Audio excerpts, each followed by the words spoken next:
and welcome back to another episode of What the Why with Barbara Ann on RVN Television. If you haven't seen us before, we feature conversations with diverse leaders from all walks of life about why they do what they do and how they figured things out. Whether you're sick and tired of feeling sick and tired, or you feel stuck and want to get unstuck in your company, job, or life, all of our guests have something in common with you. At some point, chief in full-time career, something that many of us, including myself, can empathize with. Over the course of her 17-year-plus corporate career, she was recognized as a top performer who consistent with her extensive industry and business knowledge, strong sales management skills, and team development expertise. I'm really honored to have Maria joining me via Zoom, especially in light of the storms they had this morning, live from Florida. So without further ado, please join me in a round of applause for welcoming Maria Smith to our show. So, yay! Here's your round.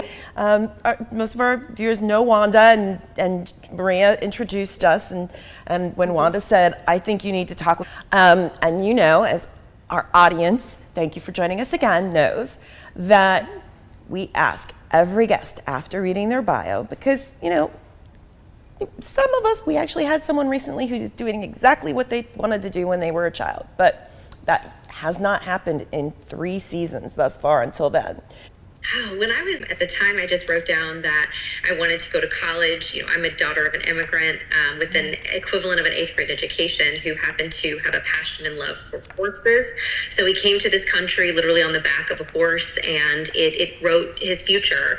And he lived the American dream, building out, you know, his was to go to school and to get an education. So I wrote down 3 things on a piece of paper at the urging of my 3rd grade teacher when she said, get out a piece of paper and write down 3 things you want to do. And I took it as 3 things you want to do with your life. Other kids in the class took it as 3 things that they should do by the end of the week, some by the month. There were really no parameters. I think she just wanted to see where our thought process was. And I wrote down, go to college. I wrote down that I wanted to be Miss Kentucky because I'd been watching the Miss America pageant with my mom for as long as I could remember. And then I wrote that I wanted to be a United States Senator. And that probably actually goes back to my dad, because probably a little bit of me, you know, sucking up to my teacher, and then also a little bit of me thinking, my dad learned English by watching C-SPAN. He would often better understand how to communicate with people at a higher level by watching House. And I thought it was really interesting. And I don't really know that I knew what a senator did. I just thought they had a really cool job. So I wrote that down because maybe I could think of something else. I'd already determined 2 pretty big things, and I figure, you know, I'll just write that one down. It was maybe the first thing that came to my mind. But I just created that visual just ingrained into my head that these are the 3 things you want to accomplish. I do not want to be a United States Senator by any stretch at all. Like, there's just nothing in me that makes me want to serve our country in that way anymore. I did graduate from college as a political science major, so it did shape me a little bit in that way. And then I won Miss Kentucky. So I achieved, you know, 2 of the 3 big goals, and I talk about that often. We first talked, because we both, that was my undergrad as well, was political science. So, and once upon a time I wanted to serve, and I'm like, nah, working for the federal government was good enough. So, yeah, same. So you pursue your dreams. First of all, normally I would say, okay, and you know, and I had done some pageant competitions a little bit earlier than you did, by a decade plus, but I digress. Talk to us, because a lot of people really don't understand what that means and how that benefits women who compete and have the opportunity to get scholarship dollars and grow and develop in ways that the bias around pageants just don't understand. It's like anything in life. If you're unaware, you don't know, we tend to make judgments or assumptions about things. And I used to have a teacher when I was in high school who always used to say, you know what happens when we assume, you can put 2 and 2 together. And so And it was her way of always challenging us, who's been in the system, because it changes them. I have gotten friends of mine to volunteer on judging panels and books. They have written songs. They are aligned with national organizations as a national and sometimes international ambassador. Before they even get to the state level, they are doing these things in their community. And it wasn't that cutthroat and like next level when I competed, but at the same time, I was on several national boards. I had attended a national conference pertaining to my platform at UNC Chapel Hill and in Washington, D.C., and was able to speak on behalf of the youth that I were representing. And so it gives you a platform at such a young age to be able to hone skills that most people won't ever master in their lifetime. And it gets you really out of your comfort zone of having to speak in front of people, perform in front of people, and to put the hard work in. I think more than anything, it teaches resilience, discipline, focus, and it keeps you aligned with a goal that you're working towards.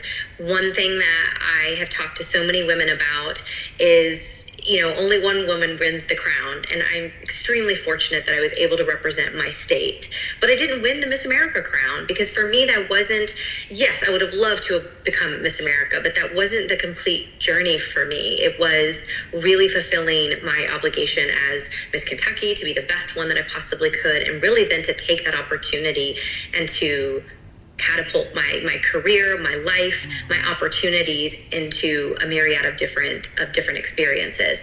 And I was able to do that. And so many of the women who I know in the Sisterhood of Miss America who've worn the crown all will say the same thing, that it has been an absolute wonderful addition to our life. But that doesn't mean that everyone who wins are the only ones that are successful. There are so many of these young women who have competed and they have gone on to live ad. And it helped you come out of undergraduate debt-free, which is a huge topic today. So you graduate. Talk to us about, you had over 17 years of experience in the corporate world, and then you have your own consulting company. How did you get to that point? How did you decide that was your purpose in terms of moving forward? So 17 years in the corporate space. I was extremely resilient. I was very flexible, adaptable. I worked across 3 different industries for 4 Fortune 500 companies. I learned a lot about kind of that adaptability, flexibility, and honestly, I learned that from the Miss America organization. My decision to leave corporate, though, was really a calling. It wasn't something I ever expected. It wasn't something I planned for my life until I didn't feel that way anymore.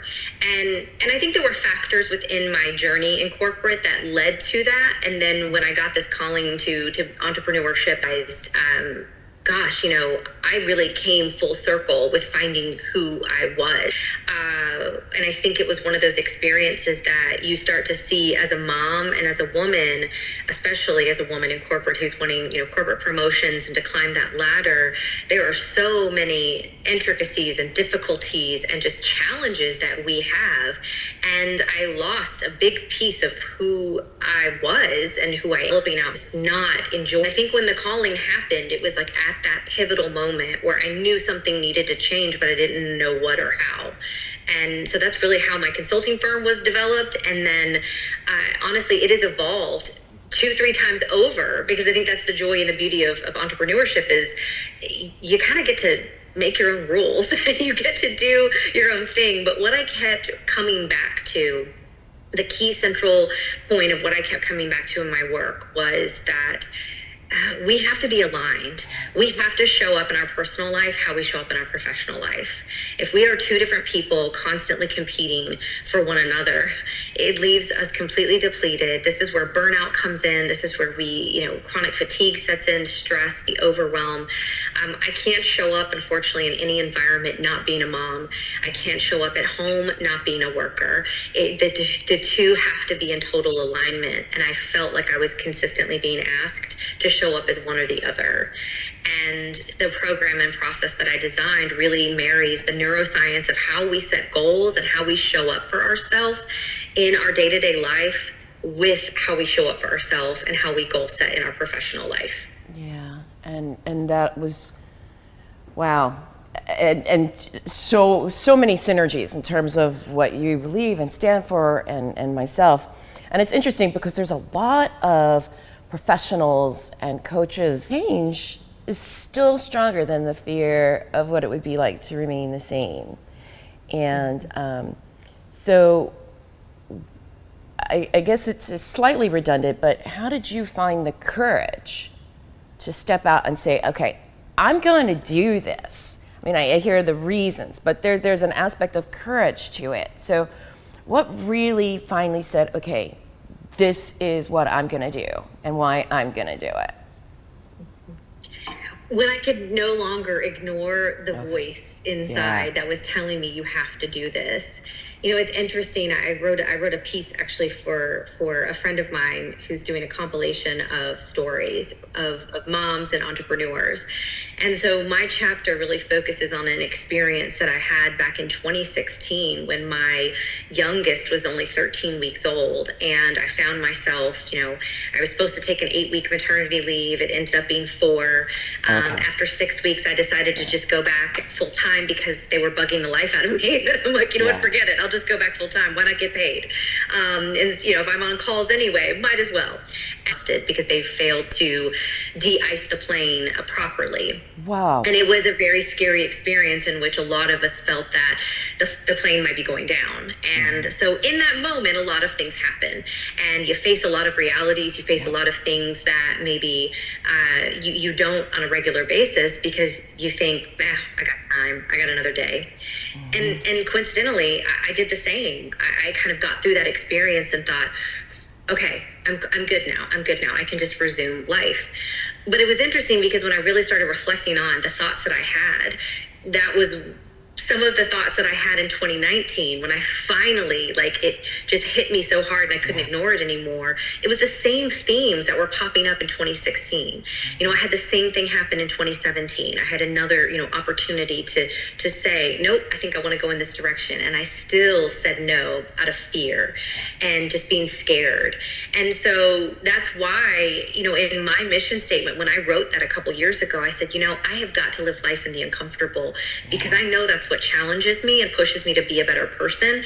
It's really easy. It's so easy for us to stay comfortable. And actually, our brains want us to stay comfortable. They want to help us do exactly what we want it to, what we tell it to do.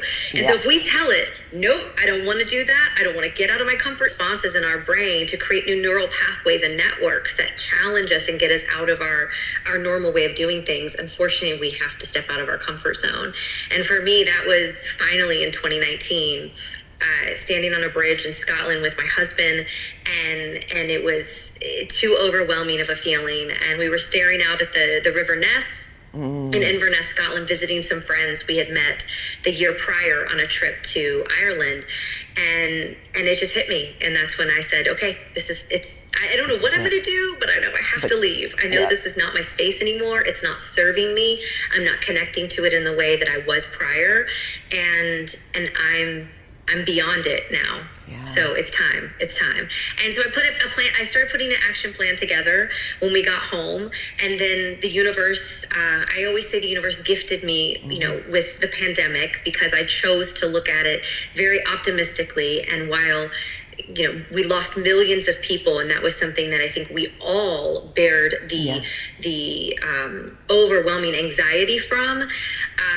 In our little bubble of our home, we chose to redirect, regroup, come back together as a family, and chart some big goals that we wanted to accomplish and achieve. And for me, that was one of them. So I always say that it was a gift because it gave me the opportunity to see, man, like this is happening right now, and this is why I can't wait any longer. I have to act now.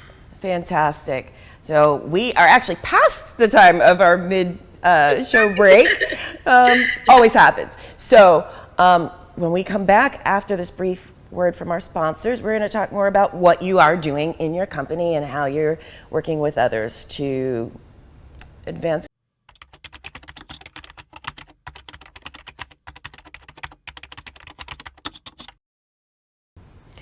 Welcome back to What the Why with Barbara Ann and today's very special guest, Maria Maldonado Smith, aka Maria Smith. And before the break, we were talking about how she overcame and moved forward with purpose in her company. So let's talk about what you do at MMS Consulting. Yes, at MMS Consulting Firm, we are a people and leadership development firm, and my main focus is to pour into employees, into leaders, into teams to develop better team cohesion, alignment, increase employee retention and engagement, and have participants and employees walking away understanding what their personal goals are. In terms of what your company is doing today, please share with us. How are you working with individuals and companies to figure out what they need to do? Version of that. So MMS Consulting Firm is a people and leadership development firm, and I work with corporations, mid-level size corporations, small businesses, individuals. And the goal is really to create in each of these environments is to create alignment, determination, kind of focus, and have participants of my workshops walking away understanding what their personal and professional goals are. And the workshop itself provides an opportunity for leaders to get to know their team better, so it provides to employees. We are just at we're at a pivotal moment where more and more employees are saying that they want to be poured into. They want to be given the resources to become better in their personal life as well as their professional life. And I think as corporations, with as much as we ask of our employees, we should be pouring into them in this way. Because when we do, we have better aligned employees that want to show up. They know why they're there and they show up to work. Yeah, I totally agree. Yes. Exclamation, fire emoji. No. From doing this work, especially in a post-pandemic. It's also a generational shift as well, as we see more Gen Zers. 82% of Gen Zers want a more meaningful work-life balance and experience out of the corporation that they work for. They also want greater sustainability. So they're tapping into things that really are outside of just showing up to work every day and getting a paycheck, which was, my mom and dad's experience. They felt like if they could pay their bills, they were just lucky that they got paid. And it's really, I think it's a beautiful thing to see, millennials and Gen Zers like demanding more out of the work experience, because as the statistic goes, we spend 80% of our time with people that we work with. So I better be really invested in the company that I'm spending all that time, because I love my family and they're the first thing, in my list of things of order of importance. So for me to want to spend that much time, it's got to be worth it for me. And I think that is something that I've learned and that has been solidified throughout my work with corporations and with small businesses. Awesome. And I guess as we start to wind down, since you have your own podcast, can you tell us a little bit about that? Yes. So I have my own podcast called Creating the Vision, and it's all about welcoming guests who can tell their story about how they're creating the vision for their life. And I think the beautiful thing I have learned through that process is that, one, no path to success is linear. And so many of us are still evolving, even into our 50s and our 60s and our 70s. And it just reiterates the point that we're never too old to stop dreaming, and we're never too young to start. And that was the impetus for me wanting to start the podcast in the first place, was more of a passion project of being able to share. In season 2, I am taking since I was 14 years old. I'm really tired. Yeah. And so I wanted to take a break. I'm like a lot of the participants in my workshop who put off travel or put off doing the day for season 2. And I already have a lot of content recorded up until into 2025. So I'm excited to launch this second season and promote these episodes, because the stories are really, really fun to be able to share and to tell. Awesome. For now, who is considering I talk about daily manageable tasks and how small habits or small tasks build up to the greater goal. So you just have to start. And even if it's just learning a little bit about pageantry, or learning a little bit about entrepreneurship, or how to create a vision board, if that's something that you want to do, come join me. I would love it. There's no one in this space, so I do feel like in a lot of ways I charted my own course, but I talk a lot about the neuroscience. That was something that I had to really, it was a niche I created on my own. It was something that I just figured out. Like I said, when I had the epiphany back in 2019, I didn't see this path. 5 years down the road, I didn't know what this was going to look like. I just knew I needed to start, and I put one foot in front of the other, and celebrated the small wins along the way. Anytime I would have even the slightest success, I made sure to remind myself, okay, now I know why I'm doing this. This is why I'm doing this. Yeah. So I think I would say that just start, know them, step out of your comfort zone, reach out to them on LinkedIn, talk to people. I have mentors I've never met, and I learn from all the time. Sarah Blakely is one of my biggest mentors, and I've never met her. I will one day. One day I will. But she's a phenomenal woman in business, and I look to her a lot for advice, just in the words that she writes on LinkedIn. Wow. So that would be my advice, would be just start, because unfortunately no one is going to do it for you. And if you're waiting around for someone to say, come on, I'll help you, you're going to be waiting for a long time. So unfortunately, that's why we have to just have this feeling, but I got to turn this feeling into something more than that. I wrote down 3 questions, and I answered them. And the first one was, what do I want? Like, simply, what do I want?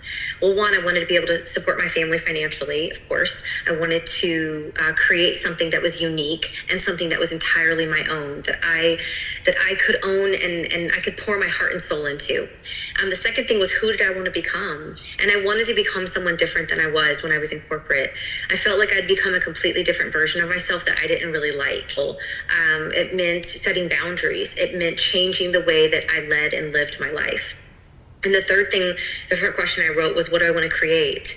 And I wrote that I wanted to create, a powerhouse program that changed lives. I wrote that my goal was to change the world one vision board at a time, because I truly believe that if we started this process when kids were young and we gave them the ability and the autonomy and the freedom to be creative and to think every single year of their academic journey, now what is it that I want? And you know what? My mind might have changed from last year, but that's okay, because I've evolved. I've learned more. Now I want to do something different. I think we would be more well-balanced. We'd be happier. We'd know a little bit more about ourselves and who we are. And I truly think that it would solve. I've been told that often, but I love everything. You're fantastic.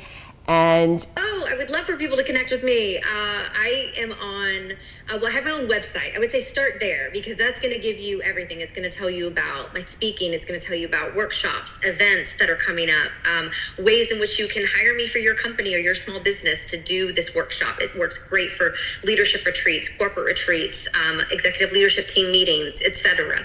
However, I also have 35 additional workshops that I've built out that provide continuing education. So I would say start with my website. Email me, maria@mmsconsultingfirm.com. I would love to hear from you.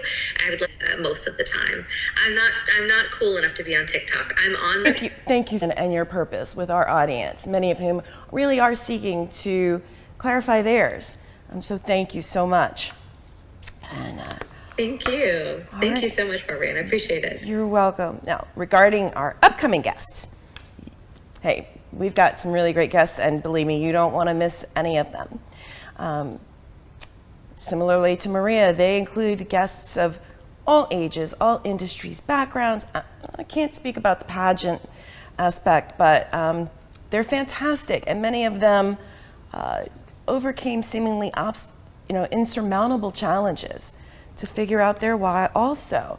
So tune in to learn and be inspired how they did what they did, and how you can also achieve whatever you set your mind to by overcoming the fear. Got what they had to say. You can also catch all 3 seasons of our show on the What the Why page of RVN Television, as well as on the Roku app.